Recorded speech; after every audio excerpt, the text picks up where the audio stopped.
kita berdoa. Bapa di dalam surga, kami saat ini bersyukur Tuhan untuk kesempatan pagi hari ini kami kembali boleh datang ke hadapan Tuhan. Kami boleh kembali beribadah di hadapan Tuhan. Kami bersyukur untuk kesempatan yang baik, untuk kesempatan yang indah yang Tuhan kasih. Kalau sebentar lagi kami akan sama-sama memakai waktu kami untuk merenungkan kebenaran firman Tuhan. Kiranya Tuhan yang boleh siapkan hati kami, Tuhan yang boleh benar-benar hadir di tengah-tengah ibadah ini, supaya kami boleh fokus di dalam beberapa waktu ke depan, kami boleh sama-sama belajar dan kembali dikuatkan oleh kebenaran firman Tuhan. Kami mau serahkan waktu pemberitaan firman ke dalam tangan Tuhan, kiranya Tuhan boleh memimpin, menyertai hidup kami. Terima kasih Tuhan, di dalam nama Tuhan Yesus kami berdoa, amin. Teman-teman silakan duduk kembali.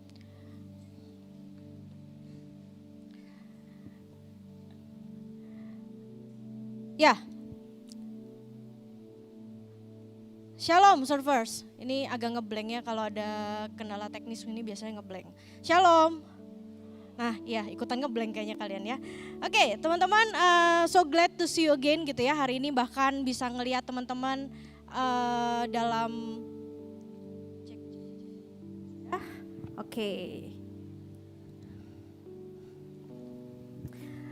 Oke, senang banget hari ini boleh lihat teman-teman hadir di tengah-tengah ibadah onsite dengan jumlah yang mungkin kalau nggak salah lihat gitu ya, lebih banyak dari minggu lalu, betul teman-teman Asyir?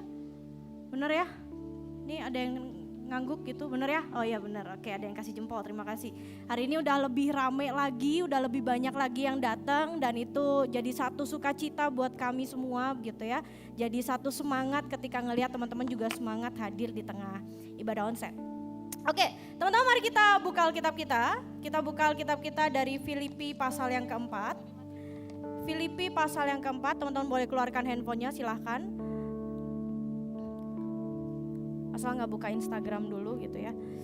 Kita pakai handphone kita buat baca Alkitab dulu. Filipi 4 ayat yang ke-10 sampai yang ke-20. Filipi 4 ayat yang ke-10 sampai yang ke-20. Saya akan bacakan ayat yang ke-10, kemudian teman-teman nanti bisa baca dengan bersuara biar lebih kerasa ya ibadah onsite-nya ya. Bersuara ayat yang ke-11, kemudian saya yang ke-12, begitu seterusnya kita bergantian sampai ayat yang ke-20, oke? Jadi kita akan baca ayat ini bersama-sama. Filipi 4 ayat yang ke-10 hingga yang ke-20, saya ayat yang ke-10, teman-teman yang di sini maupun teman-teman yang di rumah boleh bisa bantu saya baca dengan bersuara ayat yang ke-11, begitu seterusnya kita bergantian. Filipi 4 ayat 10 sampai 20. Terima kasih atas pemberian jemaat. Aku sangat bersukacita dalam Tuhan bahwa akhirnya pikiranmu dan perasaanmu bertumbuh kembali untuk aku. Memang selalu ada perhatianmu, tetapi tidak ada kesempatan bagimu.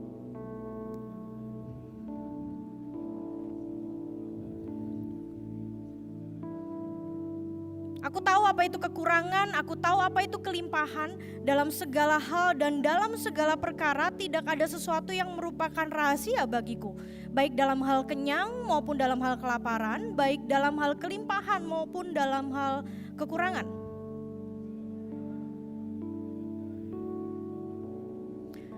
Namun baik juga perbuatanmu bahwa kamu telah mengambil bagian dalam kesusahanku.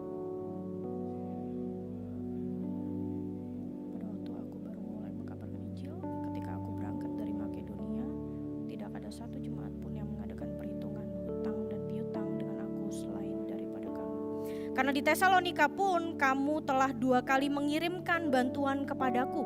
Tetapi yang kuutamakan bukanlah pemberian itu, melainkan buahnya yang makin memperbesar keuntunganmu.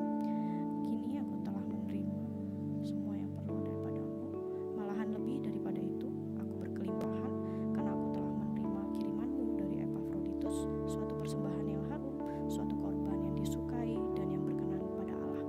Allahku akan memenuhi segala keperluanmu menurut kekayaan dan kemuliaannya dalam Kristus Yesus. Kita selama-lamanya, amin. Demikian jauh pembacaan firman Tuhan. Oke, teman-teman, siapa di sini yang mau menukar nasib hidupnya dengan seorang siapa? Boleh ditayangkan? Rafathar. Wah, langsung angkat tangan. Ada lagi yang lebih jujur dari yang tadi baju orange angkat tangan?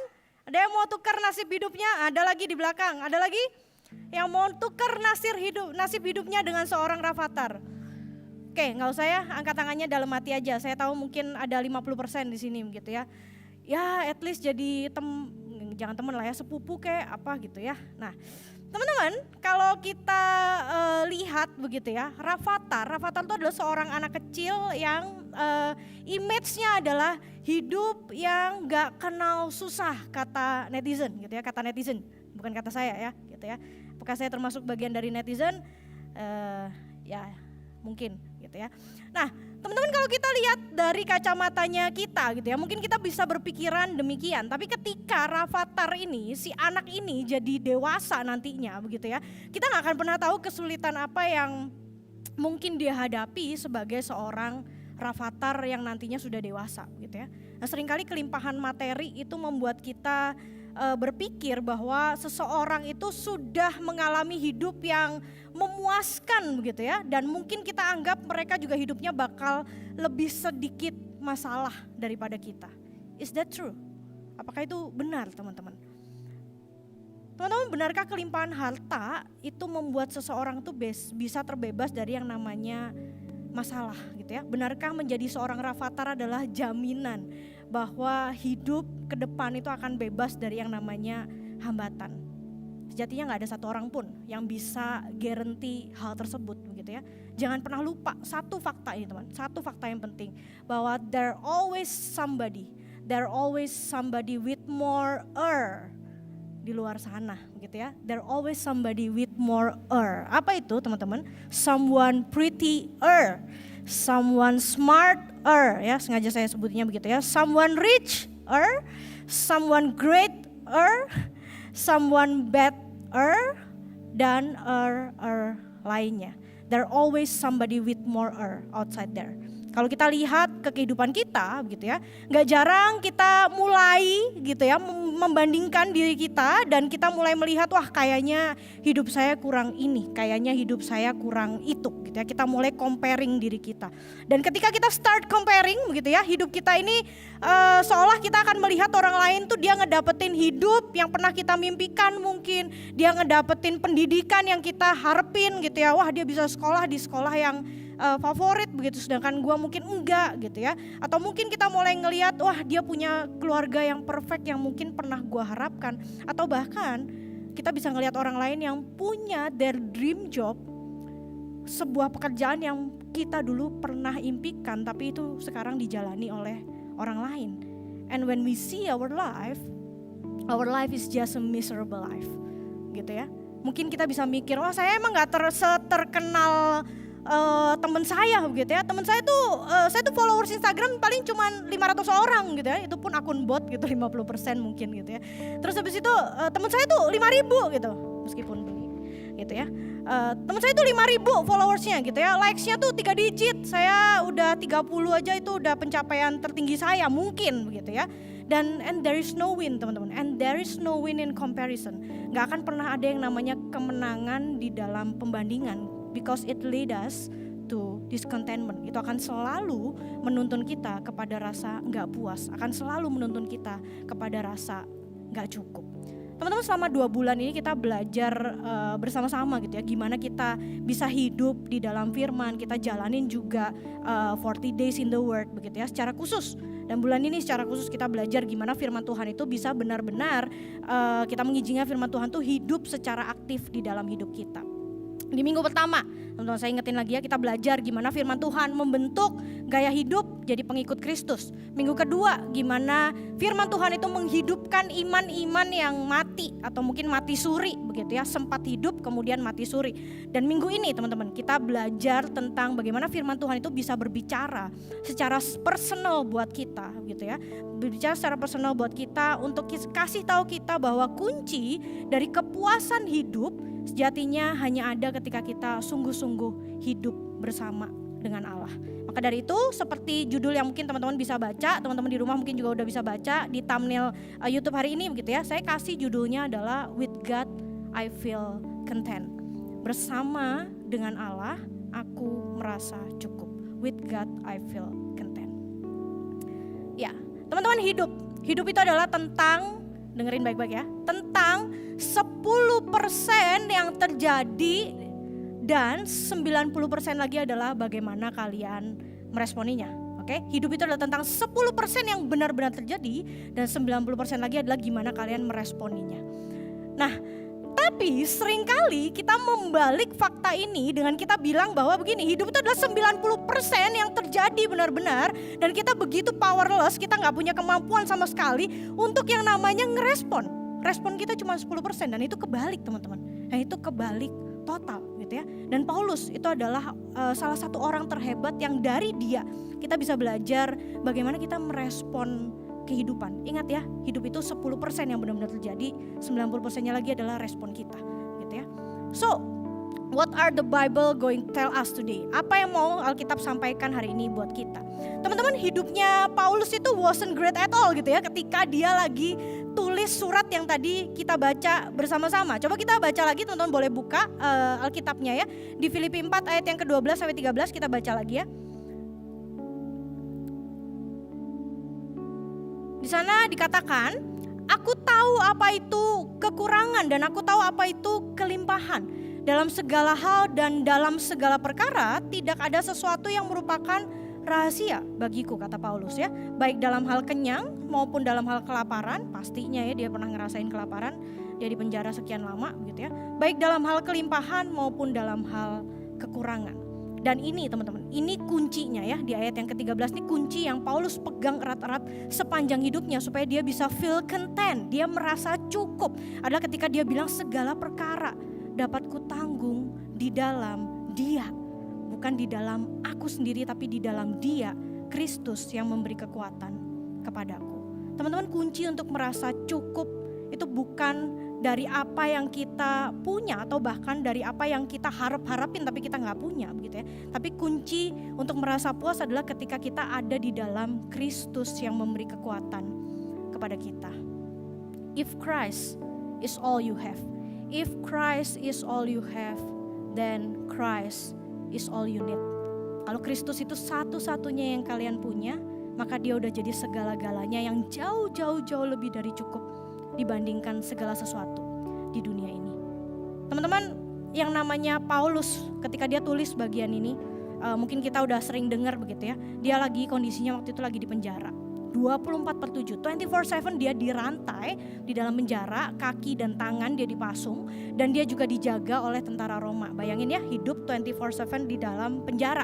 Dan rasanya teman-teman ya, di dalam penjara itu bukan satu kondisi hidup yang ideal begitu ya. Bukan tempat di mana orang bisa bersuka cita, bukan tempat di mana orang bisa menikmati hidupnya. Siapa sih orang yang bisa enjoy hidup di penjara? Ada yang mau coba? Gak usah ya, amit-amit.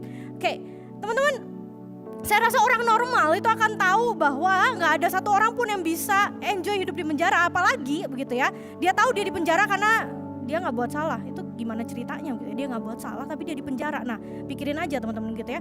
Tapi begitu ya, gimana caranya juga seorang Paulus itu bisa tulis surat yang begitu indah begitu ya. Surat yang dipenuhi dengan ucapan syukur, tapi at the same time dia harus menjalani hidupnya di penjara.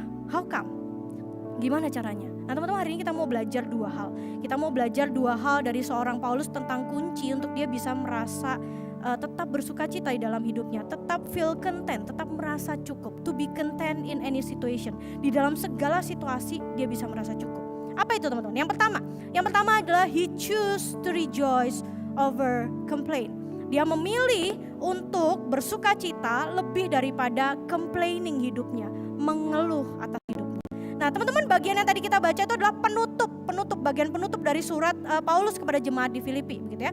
Di ayat ke-10 Paulus bilang, aku sangat bersuka cita. Lalu apa selanjutnya? Dia bilang bahwa akhirnya pikiranmu dan perasaanmu bertumbuh kembali untuk aku. Memang selalu ada perhatianmu, tetapi tidak ada kesempatan bagimu.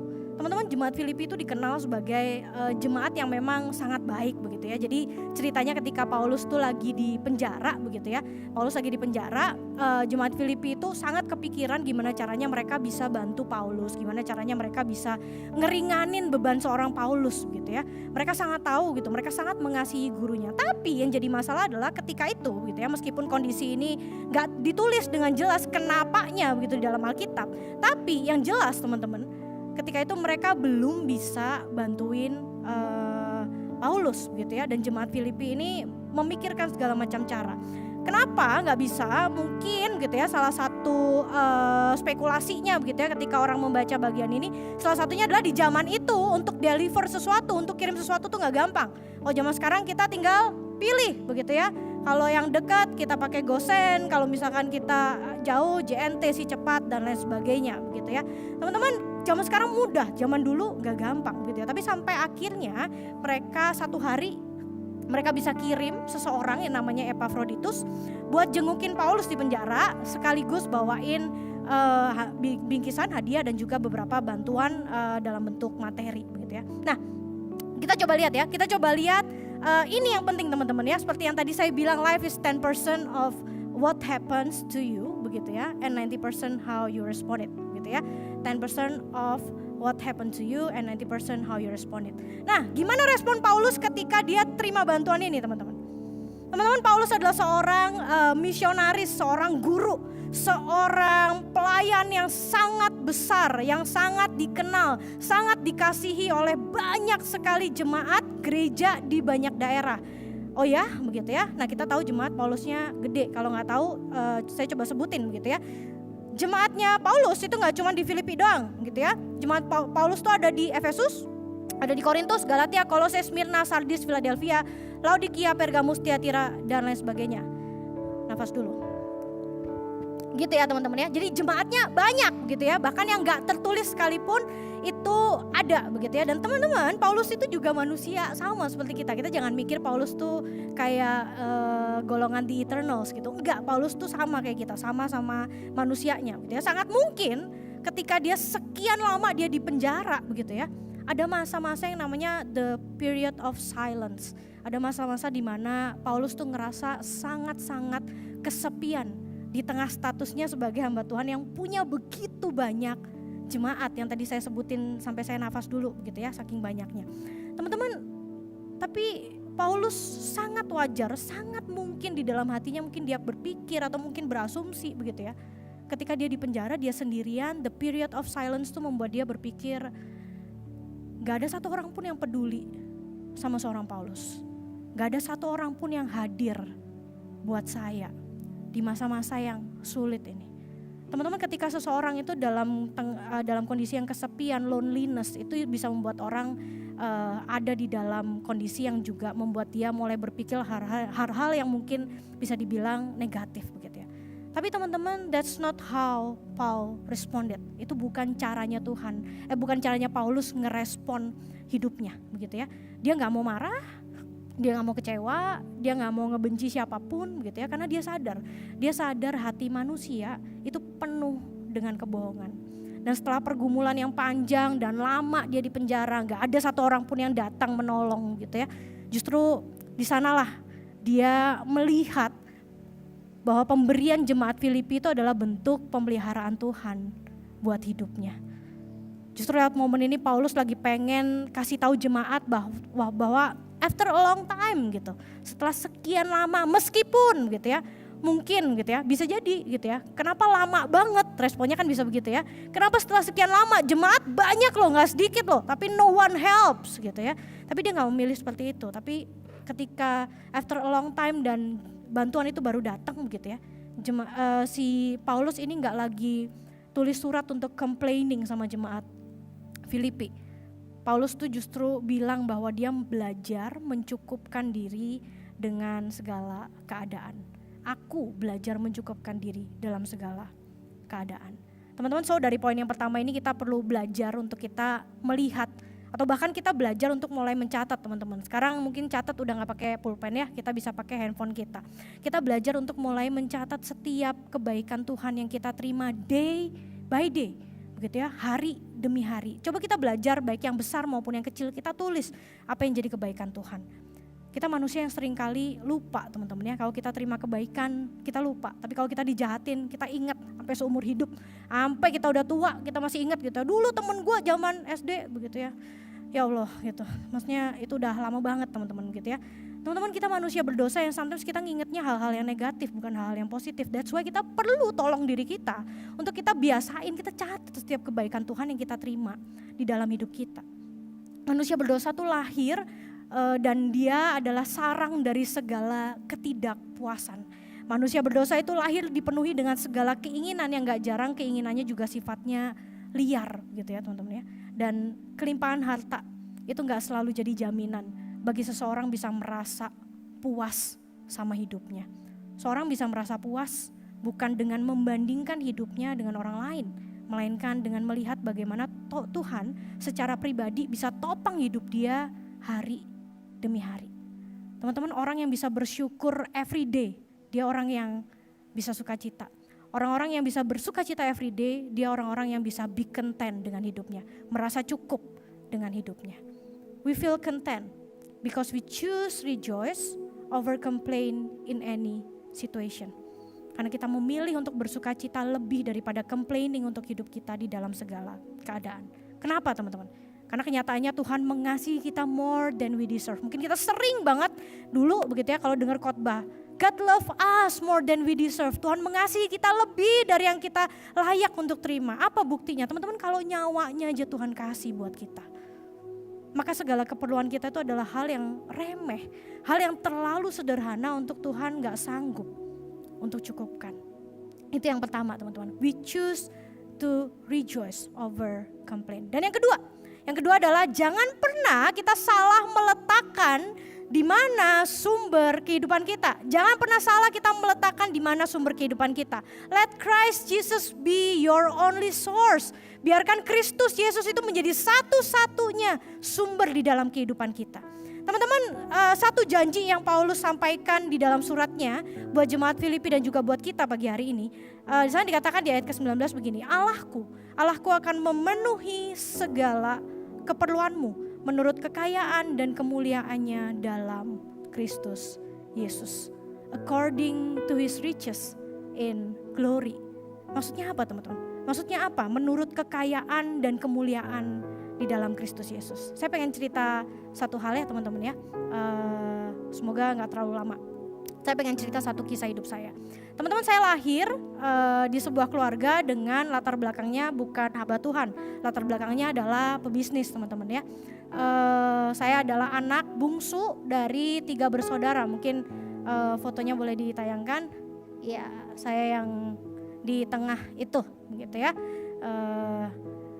Ya, teman-teman, Koko dan Cici saya itu adalah anak yang lahir di zaman ketika orang tua saya tuh masih berjuang gitu ya. Ketika orang tua saya masih berjuang di dalam segala pekerjaannya. And lucky me begitu ya. Beruntungnya saya adalah saya lahir ketika mama papa saya udah mapan begitu ya. Dari kecil itu, karena itu selalu disebutin begitu ya sama Koko Cici saya sampai sekarang gitu ya. Lu tuh dari kecil yang paling gak pernah ngerasain susah gitu ya. Itu kan kayaknya Koko dan Cici di sini, adakah itu suara hati kalian sama kepada adik yang paling kecil gitu ya. Itu Koko Cici saya sering bercandain begitu ya. Dari kecil paling gak pernah susah, selalu bilangnya begitu. Teman-teman, memang begitu ya, waktu saya kecil gitu ya, mungkin dari kecil saya secara finansial mungkin paling gak pernah ngerasain yang namanya sulitnya hidup gitu ya. Ngerasain yang namanya justru liburan tiap tahun gitu ya. Menikmati hidup gitu. Sampai dulu teman saya mungkin bisa bilang, oh Gaby itu has her own driver gitu ya. I have my own driver gitu ya. Pokoknya segala sesuatu yang enak rasanya kayaknya udah saya nikmati ketika saya kecil gitu ya. Dan itu yang selalu jadi cuitan Koko dan Cici saya begitu. Karena mereka ngerasain gimana rasanya pindah-pindah kontrakan sedangkan saya enggak begitu.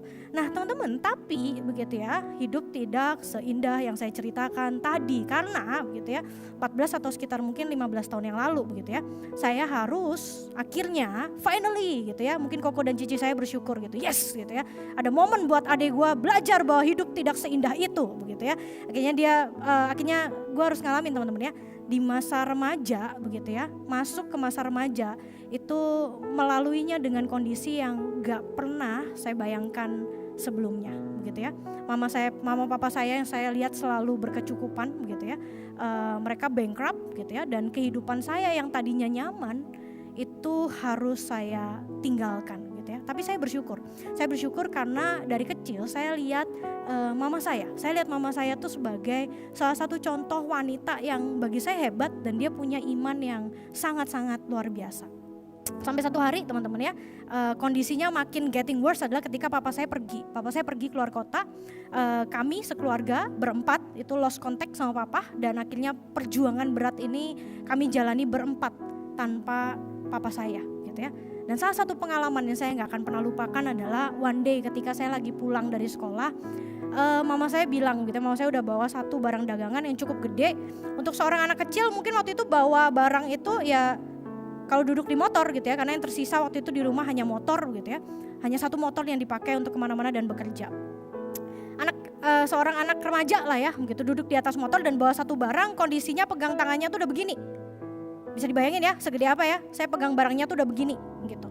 Saya duduk di belakang mama saya, kemudian mama saya bilang gitu ya, kamu ikut ya temenin mama hari ini mau jual itu barang gitu, kamu pegang baik-baik barangnya gitu ya.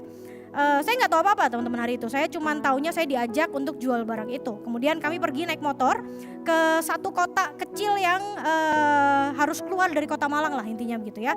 Kalau teman-teman tahu Kota Batu, nah itu gitu ya, tempat wisata itu. Kami ke sana untuk ketemu satu orang untuk jual itu barang. Tapi teman-teman ya, ketika kami datang ke sana udah jauh-jauh dari Malang ke Batu begitu ya. Sampai di sana orang yang tadi janjiin kita datang gitu ya. Pas kita datang pembantunya keluar dan bilang, "Oh, maaf, gak ada, lagi pergi ke Surabaya," gitu. Ya rasanya hari itu kayaknya konten prank itu lebih baik daripada itu yang terjadi begitu ya. Mending gue di prank daripada kayak gitu. Dari Malang naik motor panas-panas, gue bawa barang selama 1 jam lebih, tangan gue begini begitu ya. Bayangin gak kalau ada yang gatel gitu ya. Nah itu ya struggle-nya kayak gimana teman-teman hari itu. Tapi mama saya nggak nangis begitu ya. Pulang di jalan kami berhenti gitu ya, kami berhenti sebentar waktu itu di satu tempat begitu ya, karena capek di jalan panas. Di sebelah kiri itu ada tukang jual kelapa muda gitu ya. Yang kami lakukan adalah ya cuma ngeliatin gitu ya, nggak beli gitu karena we have nothing ketika itu. Dan ketika kami lagi di sana, cici saya nelpon gitu ya, cici saya nelpon nyuruh cepet-cepet pulang. Dan ketika itu kami nggak tahu kenapa, intinya cici saya bilang cepet pulang gitu ya.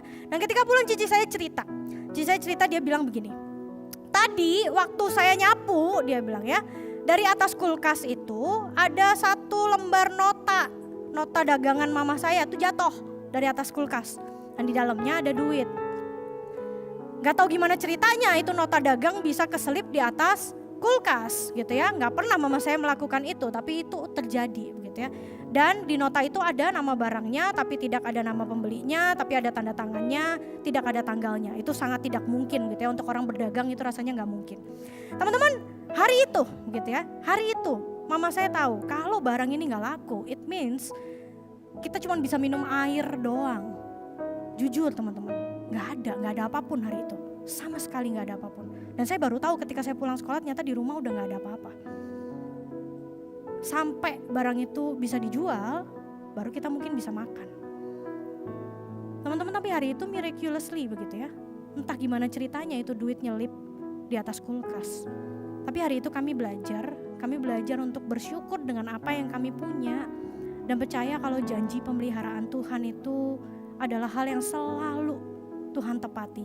Hal yang selalu Tuhan jawab seturut dengan keperluan kita dan bukan keinginan kita. Dan selalu tepat pakai waktunya Tuhan. Teman-teman, Paulus pernah minta sama Tuhan. One day dia bilang sama Tuhan, Tuhan kalau boleh Tuhan cabut dong duri dalam dagingku. Gitu ya. Apa itu duri dalam daging teman-teman? Duri dalam daging itu gak ada yang jelasin di Alkitab itu apa. Ada yang bilang itu sakit penyakit, ada yang bilang itu adalah iblis yang berusaha terus mengganggu Paulus. Intinya teman-teman ya, duri dalam daging itu adalah hal yang sangat-sangat mengganggu, hal yang sangat-sangat menyakitkan buat seorang Paulus. Tapi ketika Paulus bilang Tuhan cabut dong duri dalam dagingnya, dan Tuhan jawab apa? Tuhan bilang cukuplah kasih karuniaku bagimu. Tuhan gak cabut itu duri dalam dagingnya. Tetap ada sampai akhir hidup seorang Paulus. Teman-teman, then what he responds? Apa yang jadi respon seorang Paulus? Paulus bilang, di dalam kelemahankulah kuasa Tuhan itu nyata. Teman-teman, Paulus tahu bahwa fokus hidupnya seharusnya bukan fokus ke dirinya, tapi dia fokus gimana di dalam segala kelemahan hidupnya, justru kuasa Tuhan itu sempurna. Kuasa Tuhan itu nyata. Dan bahkan hidup seorang Paulus tuh jadi satu kesaksian yang sifatnya kekal. Hidup kesaksian Paulus tuh menjadi sesuatu yang sifatnya abadi. Ada sampai hari ini. Teman-teman yang mungkin ikut 40 Days in the Word pakai YouVersion begitu ya. Teman-teman mungkin pernah baca satu cerita ini begitu ya. Ada seorang filsuf teman-teman, ada seorang filsuf namanya Voltaire. Voltaire itu dalam satu kesempatan dia pernah dengan sangat sombong dia bilang begini. 100 tahun dari sekarang dia bilang ya. 100 tahun dari sekarang Alkitab itu akan jadi buku yang dilupakan. Gitu ya. Wah, hebat sekali dia bisa ngomong kayak gitu ya. 100 tahun dari sekarang Alkitab akan jadi buku yang dilupakan. Tapi tahu teman-teman apa yang terjadi? 100 tahun setelah kematian Voltaire, rumahnya Voltaire di Prancis itu berubah jadi lembaga Alkitab Prancis. Mampus nggak lo gitu ya. Makanya jangan asal ngomong lain kali gitu ya. Dia bilang 100 tahun dari sekarang Alkitab akan dilupakan. 100 tahun setelah dia mati rumahnya dipakai jadi lembaga Alkitab. Dari sanalah semua Alkitab dalam bahasa Prancis itu disebarkan, dicetak, dijual dan lain sebagainya. Teman-teman, hari-hari ini gak ada orang yang lupa bahwa Alkitab itu pernah eksis. Tapi mungkin orang udah mulai lupa atau bahkan kalian tadi 90% gak pernah tahu ada filsuf namanya Voltaire. Voltaire dilupakan dan Alkitab enggak. Kenapa teman-teman? Karena Alkitab berisi sesuatu yang sifatnya abadi. Berisi janji-janji yang sifatnya kekal. Orang lupa siapa Voltaire, tapi orang gak pernah lupa janji Tuhan dan firman-Nya yang kekal. Teman-teman, menurut kekayaan dan kemuliaan Kristus Yesus. Artinya adalah terkadang Tuhan gak jawab doa kita sama seperti yang kita harapkan. Sometimes kita mintanya sama Tuhan adalah mutiara begitu ya. Tapi Tuhan kasih kita sebongkah kayu. Mutiara satu butir harganya mungkin 100.000 and that's it gitu. Tapi Tuhan kasih kita sebongkah kayu. Tuhan mau kita bentuk itu jadi sebuah furniture yang indah begitu ya. Dan dari kayu tadi itu kita bisa jual berkali-kali lipat lebih daripada 100.000. Tapi sometimes kita gak mau jalanin prosesnya. Udahlah Tuhan 100.000 aja cukup gitu. Tapi Tuhan bilang enggak, I provide you the best. Gue gak mau kasih anak gue yang setengah-setengah. Gue kasih buat anak-anak gue adalah yang terbaik. Buat setiap kita Tuhan kasih, Tuhan prepare yang terbaik. Sometimes teman-teman kita cuman fokus sama apa yang kita minta. Tapi kita lupa tanya sama Tuhan. Sejatinya apa sih yang Tuhan mau di dalam hidup kita. Kita lupa kalau kita tuh manusia yang punya jarak pandangnya tuh terbatas. Tapi Tuhan liatin kita dari atas sana teman-teman. Dari atas sana dia lihat gambaran besarnya, dia bisa lihat semuanya teman-teman. Dia lihat semua gambaran besar dan dia prepare what is best for us according to his riches in glory. Menurut kekayaan dan kemuliaan di dalam Kristus Yesus. So teman-teman, kalau hari ini kalian pulang dari tempat ini, kalian boleh lupa semua ceritanya, tapi gue harap kalian boleh catat 2 hal ini, kalian boleh ingat 2 hal ini. Yang pertama teman-teman ya, yang tadi gue sebutin di awal adalah we choose to rejoice over complain. Kita belajar untuk memilih bersuka cita lebih daripada menggerutu di dalam segala keadaan. Mari kita bangun satu kebiasaan untuk bersuka cita.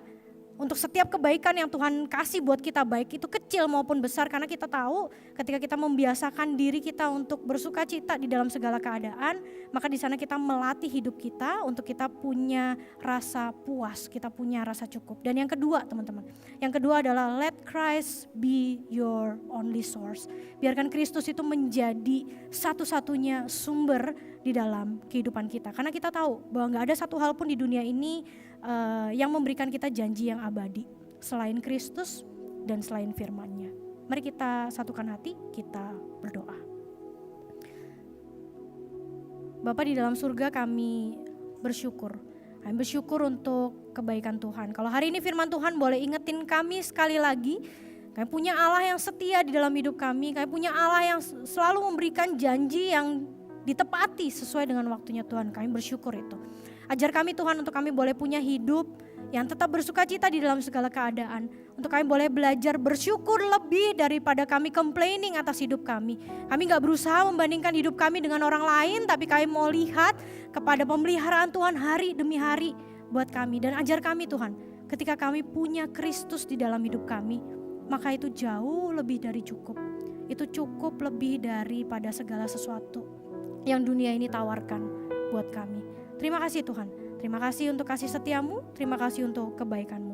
Di dalam nama Tuhan Yesus, Allah kami yang memelihara hidup kami berdoa. Amin. Oke, teman-teman, sebelum kita akhirin ibadah kita hari ini, ada beberapa hal yang pengen saya sampaikan terlebih dahulu. Sekali lagi, kami dari Wave Youth Ministry mengencourage teman-teman yang hari ini mungkin masih beribadah secara online. Kami mengencourage teman-teman untuk bisa datang hadir di dalam kebaktian onsite. Dan terima kasih untuk teman-teman yang hari ini dengan antusias sudah boleh datang begitu ya. Dan kami tetap mengingatkan bahwa di masa pandemi ini teman-teman, slot kursi di aula masih sangat terbatas begitu ya. Jadi kami mengharapkan teman-teman untuk gak pernah lupa mendaftar lewat link yang sudah disediakan. Teman-teman, untuk kuota online, secara online kita akan sediakan 75 kursi. Dan untuk yang walk-in itu khusus untuk teman-teman yang mungkin karena satu dan lain hal gitu ya, teman-teman lupa, teman-teman bisa daftar langsung hari H begitu ya. Teman-teman bisa hadir lebih awal jam 9.30 untuk teman-teman bisa melakukan pendaftaran dan juga teman-teman bisa dilakukan screening gitu ya. Kemudian jangan pernah lupa teman-teman ya juga untuk boleh share link pendaftaran ibadah ini ke teman-teman di komsel kalian, di dalam komunitas-komunitas kalian. Dan untuk pendaftaran kita akan lakukan, kita buka sepanjang minggu dan akan ditutup di hari Sabtu jam 6 sore. Jadi teman-teman usahakan untuk sebelum itu teman-teman bisa daftar gitu ya. Kalau misalkan hari ini teman-teman selesai, teman-teman cek link ibadah di description begitu ya. Teman-teman mau daftar hari ini buat minggu depan juga it's okay begitu ya. Nanti teman-teman pengurus akan lebih happy lagi, akan lebih ketolong lagi gitu ya. Kemudian yang ketiga teman-teman, untuk persembahan buat teman-teman yang mungkin belum punya e-wallet dalam bentuk OVO, GoPay dan sejenisnya, kami sudah menyediakan di pintu sebelah kiri ada amplop dan ada kotak. Teman-teman bisa memasukkan sejumlah uang yang bisa teman-teman kasih dalam bentuk persembahan dan teman-teman bisa masukkan di kotak yang sudah disediakan. Jadi jangan khawatir teman-teman ya, nggak punya e-wallet nggak apa-apa, teman-teman bisa kasih persembahan secara fisik. Oke, itu aja dari saya. Mari kita sama-sama mengakhiri ibadah kita. Saya undang setiap kita untuk bangkit berdiri. Mari kita akhiri ibadah kita dan kita menerima doa berkat yang daripada Tuhan. Kiranya kasih karunia dari Allah Bapa, damai sejahtera dari Allah Anak, dan kiranya persekutuan dari Allah Roh Kudus boleh menyertai hidup kita. Dan kiranya hidup kita boleh melekat kepada sumber yang sejati, supaya kita bisa merasa penuh, kita bisa merasa cukup. Mulai hari ini, seterusnya, dan sampai selamanya. Amin. Silakan duduk. Happy Sunday.